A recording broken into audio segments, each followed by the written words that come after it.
நண்பர்கள் வணக்கம். இது பிரேக்கிங் நியூஸ் தமிழ். நீங்கள் டெபிட் கார்டு வச்சுருக்கீங்கன்னா குறைந்தபட்சம் உங்களுக்கு 2 லட்ச ரூபா முதல் அதிகபட்சம் 1 கோடி ரூபா வரைக்கும் பணம் கிடைக்குங்க. ஸோ இதை பற்றி தான் இந்த நியூஸில் டீட்டெயிலாக பார்க்க போகிறோம். ஸோ இந்த நியூஸை ஸ்கிப் பண்ணாமல் முழுமையாக பாருங்கள். அப்போ தான் ஃபுல் டீட்டெயில்ஸ் என்ன அப்படின்னு உங்களுக்கு தெரிய வரும். இப்போ வாங்க வீடியோக்குள்ளே போகலாம். நீங்கள் ஒரு டெபிட் கார்டு வச்சுருக்கீங்க அல்லது உங்கள் உறவினரோ அல்லது உங்களுடைய ஃப்ரெண்ட்ஸோ யாராச்சும் வந்து டெபிட் கார்டு வச்சுருக்கிறாங்க.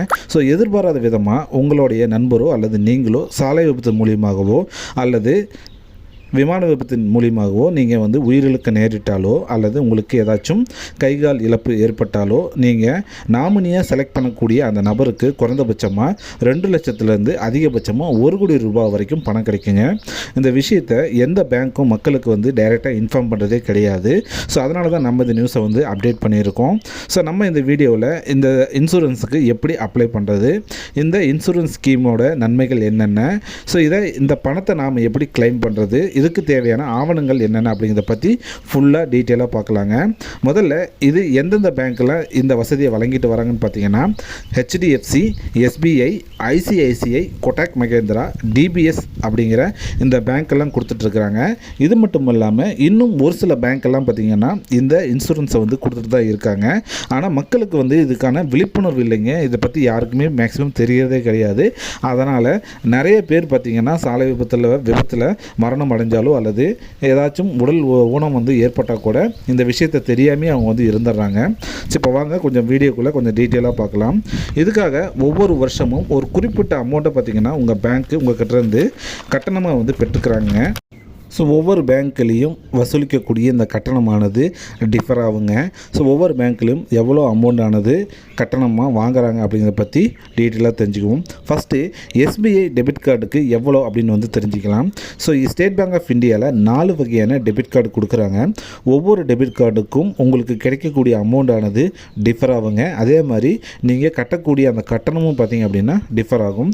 ஃபார் எக்ஸாம்பிள் SBIயில் பார்த்திங்கன்னா கோல்டு அப்படின்னு ஒரு கார்டு இருக்குது. இந்த கோல்டு கார்டுக்கு பார்த்தீங்கன்னா ஒரு வருஷத்துக்கு 175 ரூபா வந்து நீங்கள் கட்டணமாக செலுத்தணும். அப்படி செலுத்துனீங்கன்னா உங்களுக்கு 2 லட்ச ரூபாய் சாலை விபத்தில் நீங்கள் உயிரிழந்தீங்கன்னா கிடைக்கும். 4 லட்ச ரூபாய் விமான விபத்தில் நீங்கள் உயிரிழந்தீங்கன்னா உங்களுக்கு கிடைக்கும். இதுவே நீங்கள் பிளாட்டினம் கார்டாக இருந்தால் 250 ரூபா நீங்கள் செலுத்தணும். இதுக்கு 5 லட்ச ரூபாய் சாலை விபத்துக்கும் 10 லட்ச ரூபாய் விமான விபத்துக்கும் கிடைக்குங்க. இதே ப்ரைடு கார்டாக இருந்துச்சுன்னா நீங்கள் 350 ரூபாய் கட்டணும். அதுக்கு 2 லட்ச ரூபாய் சாலை விபத்துக்கும் 4 லட்ச ரூபாய் விமான விபத்துக்கும் உங்களுக்கு வந்து பே பண்ணுவாங்க. கடைசியாக ப்ரீமியம் கார்டு வச்சுருந்தீங்க அப்படின்னா நீங்கள் ஒரு வருஷத்துக்கு 350 ரூபா செலுத்தணுங்க. இதுக்கு 5 லட்ச ரூபா சாலை விபத்தில் மரணம் அடைஞ்சால் கிடைக்குங்க. 10 லட்ச ரூபா விமான விபத்தில் மரணம் அடைந்தால் உங்களுக்கு கிடைக்குங்க. ஸோ இந்த இன்சூரன்ஸு எப்போ கவராக இருக்குன்னு பார்த்தீங்க அப்படின்னா ஸோ விபத்தில் மரணம் அடைஞ்ச அந்த நபர் கடந்த 90 நாட்களுக்கு முன்னாடி அல்லது கடைசி 90 நாட்களுக்குள்ளார ஏடிஎம்மில் வந்து பணம் எடுத்துருக்கணுங்க. அப்படி இல்லை அப்படின்னா பணம் வந்து யாருக்காச்சும் ட்ரான்ஸ்ஃபர் பண்ணியிருக்கணும் அல்லது ஏதாச்சும் ஒரு இ-காமர்ஸ் ஆன்லைன் வெப்சைட்டில் ஒரு பொருளை வாங்கியிருக்கணுங்க. ஸோ இதில் இந்த கண்டிஷன் மட்டும்தான் இதில் இருக்குது. மொத்தம் 90 நாட்களுக்குள்ளே இதில் ஏதாச்சும் ஒன்றை வந்து செஞ்சுருந்தாலே நீங்கள் இந்த ஸ்கீமுக்கு வந்து அப்ளை ஆயிடுவீங்க. அடுத்தது HDFC பேங்க்கில் 3 வகையான கார்டு இருக்குங்க. ஒன்று பார்த்திங்கன்னா டைம்ஸ் பாயிண்ட் அப்படிங்கிற கார்டு. இதுக்கு ஒரு வருஷத்துக்கு 650 ரூபா நீங்கள் செலுத்தணும். இதில் 5 லட்ச ரூபா பார்த்தீங்க அப்படின்னா நீங்கள் விமானத்திலேயோ அல்லது சாலையிலேயோ நீங்கள் விபத்தின் மூலியமாக உயிரிழந்தீங்க அப்படின்னா உங்களுக்கு 5 லட்ச ரூபா கிடைக்குங்க. இதுவே நீங்கள் இன்டர்நேஷ்னல் ஃப்ளைட்டில் ட்ராவல் பண்ணி அதில் உங்களுக்கு ஏதாச்சும் ஆக்சிடென்ட் நடந்துருந்துச்சு அப்படின்னா உங்களுக்கு 1 கோடி ரூபாய் வந்து கிடைக்குங்க. இதே மாதிரி தான் மெலினா கார்டுக்கு 500 ரூபாயும் ரூபே ப்ரீமியம் கார்டுக்கு 200 ரூபாயும் நீங்கள் வந்து இயர்லி செலுத்துகிற மாதிரி இருக்கும். ஸோ கிடைக்கக்கூடிய அமௌண்ட் பார்த்திங்கன்னா டைம்ஸ் பாயிண்ட் கார்டுக்கு நம்ம எவ்வளோ பட்டுறோமோ அதே மாதிரி தான் 5 லட்ச ரூபாயிலேருந்து 1 கோடி ரூபாய் வரைக்கும் நமக்கு வந்து கிடைக்குங்க. இதுக்கு நமக்கு என்ன முக்கியமான தகுதி இருக்குன்னு பார்த்திங்கன்னா இது கடைசியாக 30 நாட்களுக்குள்ளார நீங்கள் ஏதாச்சும் டிரான்சாக்ஷன் செஞ்சுருக்கணும். அடுத்ததாக ICICI பேங்க்கில் 3 வகையான கார்டு இருக்குங்க. ஸோ ஃபஸ்ட்டு பார்த்திங்கன்னா ரெகுலர் அப்படிங்கிற கார்டு. இதுக்கு 150 ரூபா செலுத்தணும். சில்வர் கார்டுக்கும் 150 ரூபா செலுத்தணுங்க. இது ரெண்டுக்குமே பார்த்திங்க அப்படின்னா 50,000 ரூபாய் விமான விபத்துக்கு வந்து கொடுக்குறாங்க. அடுத்தது கோல்டு கார்டாக இருந்துச்சுன்னா நீங்கள் எந்த விதமான பணமும் செலுத்த தேவையில்லை. நீங்கள் சாலை விபத்தின் மூலிமா உங்களுக்கு ஏதாச்சும் நேர்ந்தா அப்படின்னா உங்களுக்கு 5 லட்ச ரூபா கிடைக்கும். அல்லது 30 லட்ச ரூபா பார்த்திங்கன்னா விமான விபத்தின் மூலிமா மரணம் அடைஞ்சிங்கன்னா உங்களுக்கு கிடைக்கும். ஸோ இந்த இன்சூரன்ஸும் பெறுறதுக்கு நீங்கள் சொன்ன மாதிரி 30 நாட்களுக்குள்ளார ஏதாச்சும் ஒரு டிரான்சாக்ஷன் ஆகிறது பண்ணியிருக்கணுங்க. அடுத்தது கொடாக் மகேந்திரா பேங்க்குங்க. இதுலேயும் பார்த்திங்கன்னா 3 வகையான கார்டு இருக்குங்க. இதில் கிளாசிக் கார்டுக்கு பார்த்திங்கன்னா வருஷத்துக்கு நீங்கள் 259 ரூபா செலுத்துகிற மாதிரி இருக்குங்க. இதுக்கு 2 லட்ச ரூபா கொடுக்குறாங்க. ஸோ கோல்டு கார்டுனா நீங்கள் 500 ரூபா ஒரு இயருக்கு செலுத்தணும். இதுக்கு 5 லட்ச ரூபா ஃபார் சாலை விபத்துக்கும் 15 லட்ச ரூபா பார்த்திங்கன்னா விமான விபத்துக்கும் கொடுக்குறாங்க. ஸோ பிளாட்டினம் கார்டுக்கு 750 ரூபா ஒரு இயருக்கு நீங்கள் கட்டணும். இதுக்கு பார்த்திங்கன்னா 5 லட்ச ரூபா சாலை விபத்துக்கும் 50 லட்ச ரூபா விமான விபத்துக்கும் வந்து உங்களுக்கு கொடுக்குறாங்க.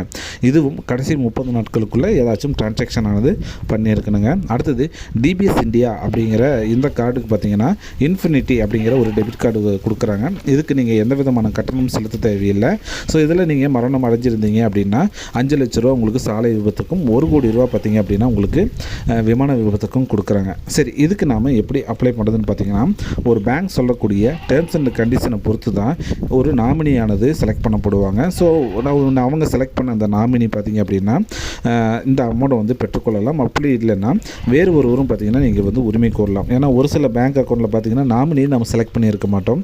அதனால் நாமினியாக பார்த்திங்கன்னா நம்ம பிள்ளைங்களோ அல்லது வேறு யாராச்சும் நம்ம ஒய்ஃபோ பார்த்திங்க அப்படின்னா நாமினி இல்லாதவங்க அப்படிங்கிற மாதிரி போயிட்டு நாங்கள் வந்து உரிமை கோரலாம். ஸோ அந்த மாதிரி அதுக்கு தேவையான டாக்குமெண்ட்ஸோட விபத்து நடந்த 60 நாட்களுக்குள்ளார பேங்க்குக்கோ அல்லது பக்கத்தில் இருக்கக்கூடிய பிஓஐ சென்டருக்கோ நீங்கள் வந்து அப்ளை செஞ்சுக்கலாம். ஒரு சில பேங்க் பார்த்திங்க அப்படின்னா ஆன்லைனில் அப்ளை பண்ணக்கூடிய வசதியெல்லாம் வந்து ஏற்படுத்தி கொடுக்குறாங்க. ஸோ முக்கியமாக என்னென்ன டாக்குமெண்ட்ஸ் எல்லாம் கொண்டு போகணும் அப்படின்னு கொஞ்சம் சொல்லியிருக்கிறாங்க. ஸோ நாமினியோட உரிமை கோரல் படிவம் தாங்க ஃபஸ்ட்டு. அதாவது நீங்கள் யார் வந்து விபத்துனால் இறந்தாங்களோ அவங்க நாமினியாக ஒருத்தரை செலக்ட் பண்ணியிருப்பாங்க. அந்த நாமினி வந்து இந்த பணம் எனக்கு தான் தேவை, நான் வந்து அதுக்கு சொந்தக்காரங்க அப்படிங்கிற மாதிரி உரிமை கோரல் படிவம் வந்து ஆன்லைன்லேயும் இருக்குங்க. அதே மாதிரி அந்த பேங்க்லேயும் இருக்கும். ஸோ அந்த ஃபார்மை நீங்கள் வந்து கண்டிப்பாக கொண்டு போகணும். அடுத்தது இறந்தவருடைய டெத் சர்டிஃபிகேட்டை கொண்டு போகணுங்க. அது ரொம்ப முக்கியம். அடுத்தது நாமினியோடைய கேஒய்சி டாக்குமெண்ட்ஸுங்க. அதாவது அவங்களுடைய அடையாளங்கள் என்னென்ன ஆதார் கார்டு, பேன் கார்டு, அதுக்கப்புறம் ஓட்டர் ஐடி, இந்த மாதிரி நிறையா விஷயங்கள்லாம் அதில் இருக்குங்க. ஸோ அதெல்லாம் பார்த்திங்கன்னா கேஒய்சி கீழே வந்துடும். அதை நீங்கள் கொடுக்கணும். அடுத்தது இறந்தவருடைய போஸ்ட்மார்ட்டம் ரிப்போர்ட் வந்து ரொம்ப முக்கியங்க. அடுத்தது எஃப்ஐஆர் காப்பி. ஏன்னா ஒரு விபத்துனால தான் அவர் இறக்குறாரு. அதனால் கண்டிப்பாக எஃப்ஐஆர் வந்து போலீஸ் ஸ்டேஷனில் பதிவு செஞ்சுருப்பாங்க.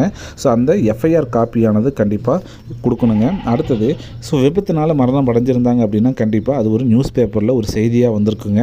அந்த செய்தித்தாளுடைய கட்டிங் வேணுங்க. அதாவது நியூஸ் பேப்பரில் பிரிண்ட் ஆன அந்த செய்தி குறிப்பு வந்து கண்டிப்பாக நீங்கள் அதை அட்டாச் பண்ணணும். அடுத்தது ஒருவேளை விபத்து ஏற்பட்டு அவர் ஹாஸ்பிட்டல் போயிட்டு அங்கே ஹாஸ்பிட்டலில் மரணம் அடைஞ்சிட்டார் அப்படின்னா அவருக்கு என்னென்ன சிகிச்சைகள்லாம் அளிக்கப்பட்டுச்சு, எதனால் அவர் வந்து அந்த ஹாஸ்பிட்டலில் சேர்க்கப்பட்டார் அப்படிங்கிற சிகிச்சைக்கான டீட்டெயில்ஸை வந்து நீங்கள் வந்து கொடுக்குற மாதிரி இருக்கும். ஒருவேளை ஒரு 2 வீலர்லேயோ இல்லை 4 வீலர்லேயோ வந்து போயிட்டுருக்காரு, கார்லேயோ போயிட்டுருக்காரு, அதன் மூலிமா வந்து ஒரு ஆக்சிடென்ட் நடக்குது, அதனால் அவர் வந்து இறந்துடுறார் அப்படின்னா அவருடைய டிரைவிங் லைசன்ஸ் வந்து கம்பல்சரி வந்து அதில் அட்டாச் பண்ணணும்னு சொல்லியிருக்கிறாங்க. ஸோ இந்த டாக்குமெண்ட்ஸ் எல்லாம் எடுத்துக்கிட்டு நீங்கள் பக்கத்தில் இருக்கக்கூடிய பேங்க், அதாவது நீங்கள் எந்த பேங்க்கில் அக்கௌண்ட் வச்சுருந்தீங்களோ அந்த பேங்க்குக்கு நீங்கள் போயிட்டு நீங்கள் அப்ளை பண்ணிக்கலாம். நான் சொன்ன தகவல் உங்களுக்கு பயனுள்ளதாக இருக்கும்னு நம்புகிறேன். அப்படி பயனுள்ள இருந்துச்சுன்னா இந்த வீடியோ உங்கள் ஃப்ரெண்ட்ஸ் அண்ட் ஃபேமிலியோட ஷேர் பண்ணி சப்போர்ட் பண்ணுங்கள். மீண்டும் ஒரு நல்ல ஒரு தகவலோடு சந்திக்கிறேன். அது வரைக்கும் நன்றி, வணக்கம்.